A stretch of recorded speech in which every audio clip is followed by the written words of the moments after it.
I've been watching anime for most of my life, and I mean a lot of anime over the years. And although everybody won't necessarily agree with my takes here, my 3x3 is my personal idea of which animes I think are the most unique, the most versatile, and my personal favorites. And so without further ado, I'd love to jump into it, explain my list to you, and talk about why. So starting off, we have the top left, which is To Your Eternity. Now, To Your Eternity is a very, very simple show. A god sends a ball down to Earth. The ball essentially becomes whatever it touches. Now, the ball has no consciousness or any predispositions of the planet it was sent to. The setting's a feudal Japan-China era where people are still using horses and bows and arrows and very primal in their way of living. However, this ball has to essentially find its way in this world. Now, when the ball comes down, it drops and it touches a rock, it becomes the rock. Then it touches moss and becomes the moss. Then a wolf dies on the rock and it becomes the wolf. That wolf traverses and finds a human, and then when that human and the wolf interact, it eventually becomes the human. Now, I know that might seem like I just gave away majority of the story, but that's all barely even in episode 1. It actually goes much faster than that. You have this visceral timeline where the character has to begin to understand humanity from bare bone. It has an adult body, but a very, very infant mind. So walking, talking, eating, even something as simple as breathing don't come naturally to this being, but through the characters that they meet along the story, they're able to find that meaning in life and then are able to then help the people around them while also trying to run away from this thing chasing them. So when we talk about To Your Eternity, when you talk about the main character, his name is Fushi. That's the name that was given to him by somebody that he met along the way, who's named March. Now, March is one of my favorite first characters that Fushi runs into. It's a small, innocent girl who teaches him a lot about the basics of life, almost because she looks at him like this innocent baby, and she's the mom. My favorite character that Fushi meets along the way is Gugu. Now, Gugu was also impaired by having an issue with his face when he was younger, and so he's given this mask and he has his own insecurities. When meeting Fushi, he realizes that he needs to set aside his own personal insecurities to help this almost defenseless being realize their own humanity, and he plays such a crucial role in Fushi's upbringing. One of the most important moments in the show is when Gugu and Fushi end up fighting one of the main arch enemies in the show at this party and event. It's a very, very well described scene, and what I find interesting is that although the animation isn't the best, the story and premise itself carries it, and I think that does more than enough work for this show. The reason that I would say that I think somebody should watch this show is because I think that it is incredibly impactful in talking about a story about humanity. This thing goes from nothing to something over the course of a season,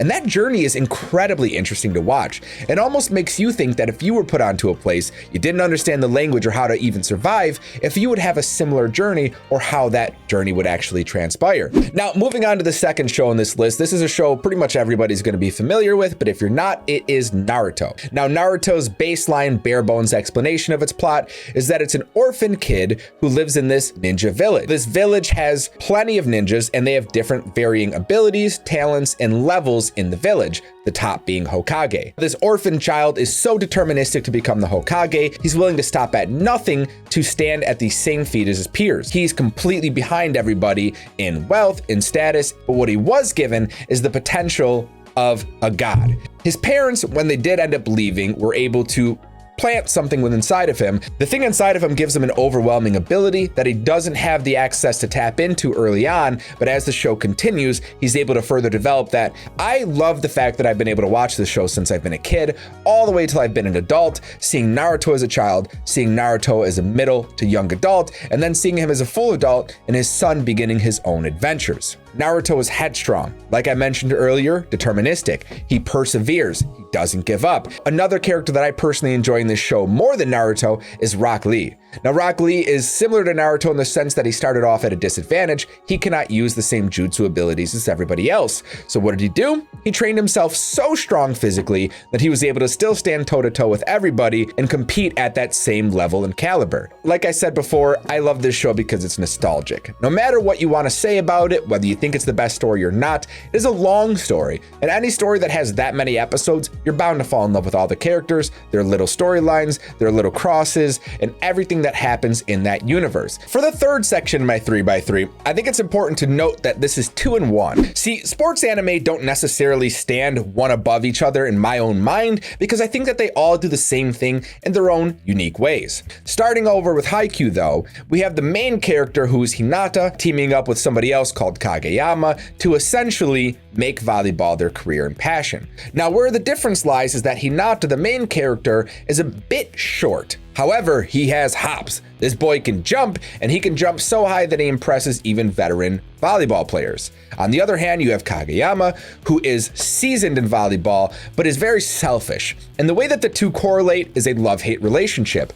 Hinata's phenomenal ability draws out the best in Kageyama, and Kageyama's phenomenal talent draws out the best in Hinata's ability, creating a force to be reckoned with. For this show, I think a noteworthy example of this actually comes a little bit towards the end of the anime when they face Shiratorizawa in their finals match. Now, Shiratorizawa is a team that is noteworthy for being massive. They are the gold standard for volleyball, but their actual match becomes a very, very competitive scene. For the main characters in the show, I do want to say that as much as I love Hinata, my personal favorite was Nishinoya. I think that I just have a soft spot for the underdog. Nishinoya is also short, but very, very deterministic as well, and his whole role is that he just wants to be able to save the ball and be the person for his team that they can depend on. But there's plenty of other characters that you can look at in their cast and crew, and I think overall they do a phenomenal job at making you feel like you're kind of a part of that team. Now, on the other hand, we have Blue Lock. Blue Lock is also a sports show, but with a slightly different narrative. It almost plays a Squid Game-esque role in the sense that all of these phenomenal potential soccer players are brought into this organization called Blue Lock. They are paired to fight against each other and hone their talents and abilities over several different challenges, concourses, and events to become the absolute best. And eventually, the best in Blue Lock is going to be picked to join Japan's national team. What Blue Lock does that Haikyuu doesn't is add an edginess of the competitiveness. These characters are rude to each other, and for good reason. They all want to be the absolute best in Blue Lock. Now, the main character, Usagi Yoichi, is a phenomenal competitor in his own right. He doesn't necessarily have the physical prowess, nor does he have a latent talent that makes him better than anybody else, but his real ability is adaptability. Now, he's able to go into a game and face people much better than him, and by the end of the game, best them by learning their talents, learning their abilities, and using them to poke holes in vulnerabilities and beat them in the end. A good example of an intense situation is when Usagi and his teammates end up facing the top three. Now, in Blue Lock, everybody's given a number, I think 1 to 400, and the top three are 1, 2, and 3. And this match is so intense, so on the edge of your seats, that you just can't help but be addicted to it. Even though Usagi is the main character, I personally found a loving for both Nagi and Baro. Baro is very headstrong, he's a very, very aggressive person, and he just wants to play his own way, very selfishly. Whereas Nagi's very aloof, very, very not caring about soccer, but has so much latent talent and ability that he surpasses people almost effortlessly. Why I think sports anime are really, really amazing is that they are exciting, they are safe, and they are creative. You see, when you're not waving around swords or magic abilities or ninjutsu, it's really hard to keep people's attention captivated without a narrative or a story. And what sports anime does so creatively is you fall in love with the team, you fall in love with the players, and then when they're competing, you just can't help but cheer for them to win. Fourth on my list, and it wouldn't be a 3x3 if it didn't include this in my opinion, is JoJo's Bizarre Adventure. You might be starting to see a trend here by this point in the video. Each of these are so vastly different, and that's what I personally love about anime. I love when things are just so outside of the box and so much more unique than everything else that they just essentially rise to the top without you really needing to go digging. And JoJo's Bizarre Adventure does just that.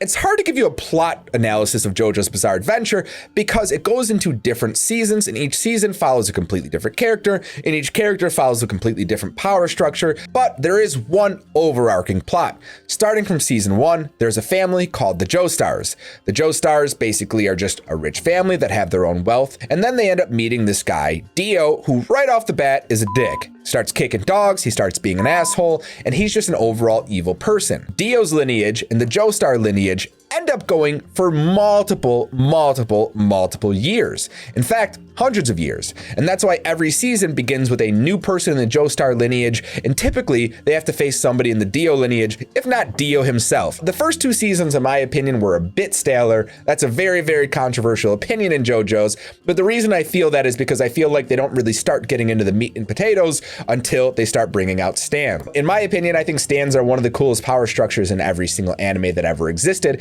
because it's just so different. It's not a stronger or weaker. It is a super contingent ability that almost gives you this avatar of yourself that when certain criteria are met, are able to do super, super amazing things. There's so many unique abilities that I think are so awesome. I personally like Toy Soldiers, I like the hand, and I also really love Giorno Giovanni's Golden Wind. And the Giorno Giovanni arc was my absolute favorite one. The whole gang, Narancia, everybody were awesome. Why I think you should watch JoJo's Bizarre Adventure is because it's funny, it's random, it's unique, and it's nothing like anything else. Everything on this list is going to be unique. You're going to find that to be a recurring trait, but JoJo's is the exception in the sense that there is nothing like it ever. And if you've ever watched JoJo's, you know exactly what I'm talking about. Definitely lands a spot on my list. Now, moving into the 5th spot, I would absolutely never be able to make an anime 3x3 without ReZero. ReZero, in my personal opinion, is my favorite anime. I think it's great. I think it serves all the functions that an anime should. I think it hits humor. I think it hits romance. I think it hits intensity, action, adventure, curiosity. The main character in this show, Subaru, gets sent to this alternate world from just regular old Japan, and what he finds is that he is completely left out in this world of armor, magic, swords, and everything else. He actually comes over in a tracksuit. Now, what's really, really funny about this, though, is that he believes that this is his golden opportunity to become the absolute best version of himself in this new world. What he doesn't realize is he wasn't really given any talent or abilities, except for one, which is that when he dies, he's able to respawn back at a point that's undisclosed to him. It's almost like there are random checkpoints in his life. He's not in control of them, but whenever he dies, he goes back to one of them. This is found out very early in the show. These are no spoilers. You'll find that in episode 1. And it causes this very visceral feeling of this character who's afraid to die, but understands the importance of it resetting so that as he meets these people and helps them out in their own lives, he's able to almost use that to his advantage. The caveat, though, is that he can't tell anybody. As soon as he tries to talk to somebody about his reincarnation ability, his heart stops. And it's apparent to him that that is a curse placed on him to not be able to share that little but very important bit of information with everybody that he meets. He meets Emilia right off the bat, and Emilia is the character that he falls in love with, his main love interest, and one of the main focal points of the story, as she is set to become a person of royalty very, very soon, and their meeting just kind of doesn't necessarily line up with that. However, what she didn't know is that his ability to die would provide to be extremely useful to her because he continues to die in situations that allows him to reset and shape the narrative. Now, this doesn't come with any free cost, though. His mental health, his sanity, his self-worth, and everything else decreases as he repetitively dies without feeling like he's making any progress. I think even I would feel that exact same way if I was in that situation. A good situation that I think explains this uniqueness is when he faces the White Whale. The White Whale was a long arc that he was able to conquer, and it shows you that even an ordinary person can manage to rally people to cause a superseding and gigantic event to happen. I think everybody in ReZero has phenomenal storylines themselves, phenomenal character arcs, phenomenal defining points, and I personally think it's one of those really, really great shows that touches upon what a character should feel like in a show. What I will say about ReZero and why I think you should watch it is visceral. It is intense, it's adventurous, it's fun, it's romantic, it's heartwarming, it's action. It is everything that you could want out of a show, and it's an isekai. Now, the isekai genre is being worn out at this point, and you have 50 billion shows with 100 words in their title about someone in a dungeon, reading a book, gaining XP, and fucking off somewhere. I don't care about that as much, but I do care about this show, and if you're gonna watch one, this would be it. Moving on, we have another show that actually could be considered an isekai, but I don't necessarily think so, and I think when I explain, you'll understand why. Dr. Stone is one of my favorite shows, and again, something that delineates from any other anime you'd be accustomed to watching. Dr. Stone follows Senku, a high school student in Japan who's very, very proficient in the sciences. This wave covers the earth in green, and every single person on earth becomes stone. Senku, however, was able to keep his presence of mind and count every single second for the entire thousands of years that they were encased in stone, and when he was able to come out of the stone, he understood exactly what time period he was in, exactly where he might have been on the planet, and how he was going to get out. Now, once he got out, he began quickly getting to work to try to rebuild humanity, freeing a couple of other humans who he was able to find as well, and trying to rebuild society. Now, that plan backfires, however, because some of the people he reincarnates don't exactly have the same plan as him to rebuild society. In fact, they want to do it in their own way, getting rid of older people and keeping it to a young, adventurous, and hungry society based on whoever's the strongest, not who's the smartest. This conflicts directly with Senku, and he creates his own band of people that he wins over using the power of science to create not necessarily an army, but at least a community that can help him achieve his goals. One scene I think is really, really cool that shows how he uses science to start to build this community is he makes ramen for a village of essentially Neanderthalic people who actually were alive for some of the thousands of years that most other people were encased in stone. He makes them ramen by using just commonplace ingredients he finds around, but it blows their mind. These people are used to eating just the bare bones of what they can catch, and this was a meal, the first meal that they've had, and it absolutely was able to win a lot of people over to his team. And a lot of the science is very accurate and valid. A lot of the things that he does could be replicated in real life very easily. Although Senku is the main character of the show, the one who I personally find the most enjoyment with is Gen. Now, Gen is somebody who is a psychologist kind of person. He's able to study people's mind and behavior and almost predictably explain how they're going to react to certain situations. Although he's not necessarily initially on Senku's team, Senku wins him over with something very simple, a cola. And it blows Gen's mind so much that in this very primitive world, he's able to enjoy something he enjoyed so much back in normal reality. Gen's persuasiveness allows Senku to kind of make different relationships, open up different communications, and really start establishing his community. And I think it's a really, really cool avenue in addition to an already strong scientific team. The reason I think that you should watch this show over anything is it is inspiring and it's just different from anything else you'll ever watch. The animation's pretty beautiful, except for the gigantic gap between most of the characters' eyes, but the action's really great, the overall narration's really great, the story's really awesome, and you'll find yourself learning some things along the way while you get accustomed to these characters and fall in love with the story. Now, we're finally in the bottom row, and I want to start this bottom row by talking about my personal favorite in this row, Kotho Lives Alone. I am not much of a crier when it comes to cinema, movies, and everything else, but this anime had me on my hands and knees sobbing. So the show follows Kotho, a very, very young kid who moves into an apartment complex all on his own. He has a couple of neighbors, Karino, Tamaru, and Sato, who are kind of confused by this and almost think like, hey, where's this kid's parents? What's going on? But you slowly find out he doesn't really have any guardians. He's entirely on his own, he's very independent, and is actually very much more mature and adult than a lot of the people in his apartment complex. It's funny because it's this kind of contrast where he's very mature, very responsible, cooks for himself, but also goes to a very young children's school,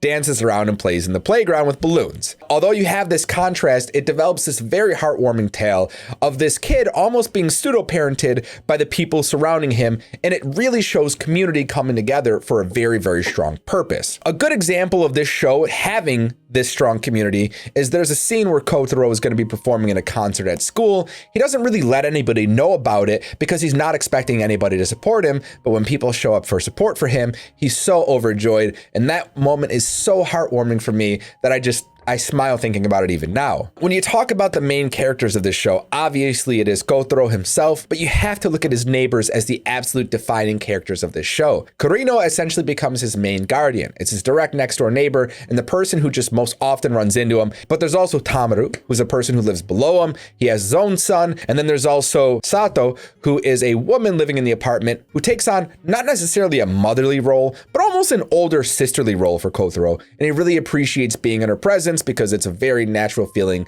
that he doesn't have very often. I think you should watch Kotaro Lives Alone because it is the best example of a sad, but sad in a heartwarming way story. See, if you cry during Kotaro, it's not going to be out of just pure misery or because it's a show that they fed you heartbreak. You know, I didn't cry to a lot of the ones you'd expect. I didn't cry to Weathering With You. I didn't cry to Your Name. I didn't cry to A Silent Voice. But this show made me absolutely sob. And it wasn't a sob out of anything necessarily directly said. It was a sob that was built up over the entire duration of the show that you just felt like was good. It was a good cry. I got it out and I felt great about this show. I think Kotaro Lives Alone is the absolute defining meta for a young child show. And even though there's Ranking of Kings, which has a different storyline but similar overarching plot, I still think Kotaro delivers a little bit stronger, a little bit more efficient, and with just some gumption to it. Now, moving on to my second to final take here, we have Demon Slayer. Now, I get a lot of shit for Demon Slayer being in one of my top 10s, top 5, or sometimes even top 3, but I don't really think you could give me shit about it, and here's why. So I personally perceive Demon Slayer to be the gold standard of all anime. When it comes to the overall storyline, when it comes to the narrative, the message, the characters, their uniqueness, the power scaling, the structure of the show. I think they do a phenomenal job at each of those. Nobody feels too strong or unachievable without a path that explains how they got there. Nobody feels too strong or unkillable without a reasoning or an understanding of their abilities, and they dive into that. All of the characters feel like they work well together and have synergy, and the main character is a really, really loving person who makes it really easy to follow behind him and rally for his story. The main plot for this show is very, very simple. Essentially, you have this character Tanjiro who lives a very modest life with his family up in the mountains. One day he goes down to make some money for his family, and upon returning, he finds that they've all been killed except for one. Now, the one who wasn't killed turned into a demon, and that's when he's kind of introduced to this world of demons. However, even though demons are much stronger and much more powerful and aggressive, and they usually lose sight of their humanity, his sister maintains her humanity, maintains her composure, and is able to then work with Tanjiro to not kill humans, which is the main purpose of all demons. Tanjiro wants to find any way to save his sister from this new demonic infection that's taken over for her, and he finds out that there's a demon slayer corpse who can actually give him some ability and some guidance and the tools necessary to begin to pursue this adventure. Now, what he finds is that it's actually not an easy adventure at all, and every single step in this is extremely perilous.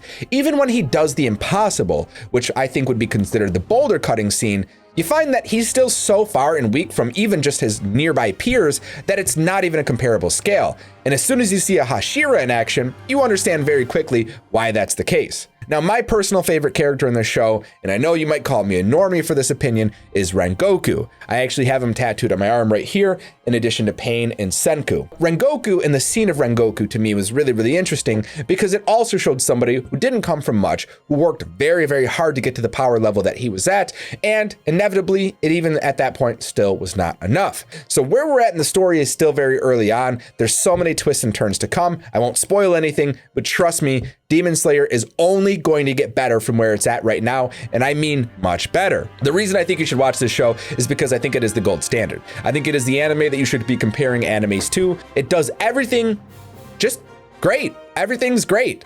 Now, there are things that are really, really astonishing and phenomenal, but there are also some things that feel a bit mundane and expected, and if I have to hear Zenitsu yell through the front to back of another episode, I just might quit. Last but not least, in a controversial take, we have Arcane, and I get a lot of shit for even calling this one an anime, but I think it is one of the most powerful ones on this list, and here's why. Arcane is a League of Legends production.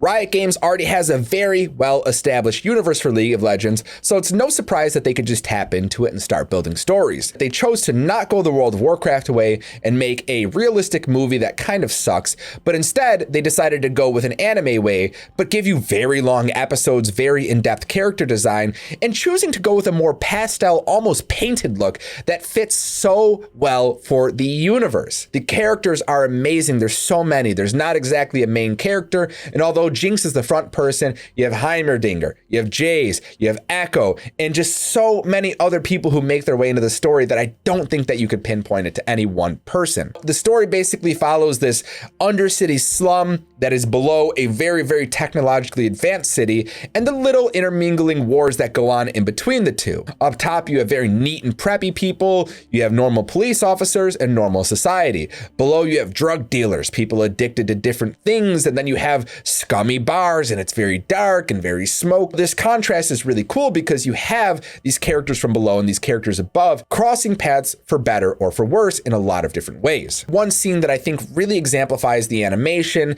the personality in the characters, and how deeply they could tell a story without even giving words is when Jinx and Echo fight near the end. It is a story that shows so much. It gives you the background of the characters with no narration. It gives you an absolutely beautifully animated fight scene, personalized music made specifically for the fight scene, and just an unbelievable moment in anime history, in my personal opinion. I think it absolutely knocks it out of the park, and I think it's something that you should be looking back on years from now and saying, wow, I really hope they're able to continue this. Now, they said it was a long time to make Arcane, and I do believe them. It was a beautiful show, and they didn't really know if it was going to have any interest. But since it had such a resounding release, I would imagine that Riot Games is going to allocate some more resources to it to really start building that universe, especially considering they have an MMORPG there that's in the works, and I think they're going to try to tie the two together. Why I think you should watch it is because I think it's a completely unique take on video game cinema. You have so many video games that are trying to make shows. You had that recent Halo show, and you had a couple of other ones that tried it. I did mention World of Warcraft earlier, but this just does it differently. They really poured their time into the story and animation. They really poured their time into developing these characters and giving them these really, really awesome and unique narratives.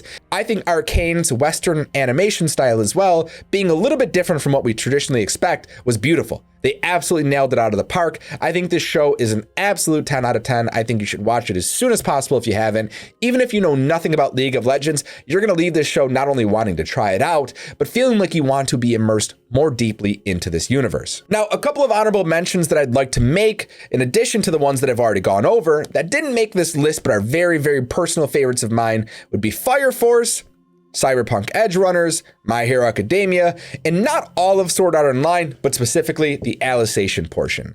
I think each of those have very unique points to them. I think they all tell their story very effectively, but what I would say is that compared to the ones on my list here, this is my 3x3, and I'm not going off of what's objectively the best animated, objectively the best in any category, but just what I personally feel like stands out to me and why I think you should look at those ones. Either way, if you have any different anime takes or your own personal 3x3, feel free to share it in the comments and let me know what you think. I am exhausted from talking this much, so I'm going to be ending the video now. I appreciate you guys watching, and I'll see you in the next one.